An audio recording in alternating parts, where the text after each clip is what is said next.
एक स्टेशन है। स्टेशन के पास एक झोपड़ी है जहां एक बुजुर्ग अम्मा चाय बना रही है। वही एक बूढ़ा आदमी है जो चाय बेचकर वापस केतली भरने आया है, क्योंकि दूसरी ट्रेन आने वाली है। उस बुजुर्ग से चला भी नहीं जा रहा, बैठा भी नहीं जा रहा। बुजुर्ग हो गया है, वो रो रहा है। उसकी घरवाली चाय बना रही है, वो भी बुजुर्ग है। उसकी आंखों में से भी आंसू आ गए। दोनों ये सोचकर रो रहे हैं क्योंकि उन्हें कोई औलाद नहीं थी। लोगों की औलाद होती है। जब माता पिता बुजुर्ग हो जाते हैं, बूढ़े हो जाते हैं, तो वो उन्हें संभाल लेते हैं। पर हमारा तो कोई है ही नहीं, इसलिए इतनी उम्र होने के बाद भी हमें काम करना पड़ रहा है। शरीर चल नहीं रहा, थक जाता है, दुख रहा है, पर 2 वक्त के खाने के लिए तो कुछ करना ही पड़ेगा। इसलिए चाय बेचकर गुजारा कर रहे हैं।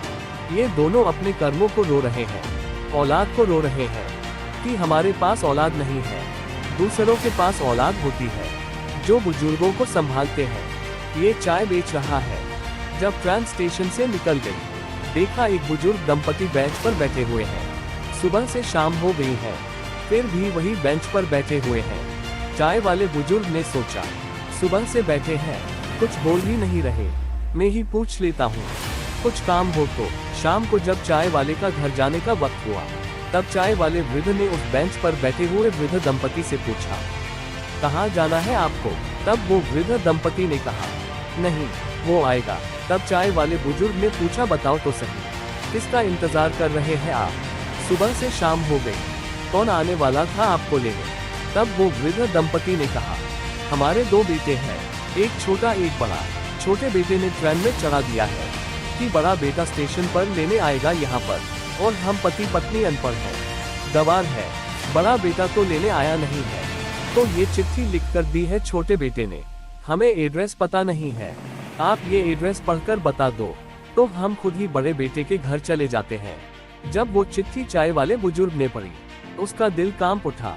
चिट्ठी में लिखा था, पता नहीं ये दोनों कौन है, जिसे भी मिले इन्हें वृद्ध आश्रम छोड़ाओ, इनकी मदद करो। छोटे बेटे ने चिट्ठी लिख कर दी है, ये बोलकर कि बड़ा बेटा लेने आएगा, और बड़े बेटे का एड्रेस लिखा है।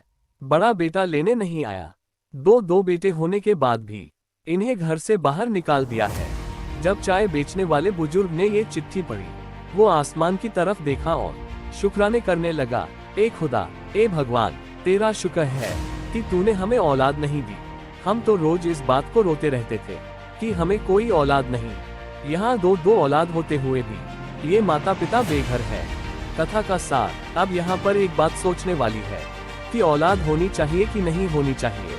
सबके अपने और अलग अलग व्यू होंगे। जिसको औलाद सुख दे रही है, वो कहेगा होनी चाहिए। जिसको औलाद दुख दे रही है, वो कहेगा नहीं होनी चाहिए।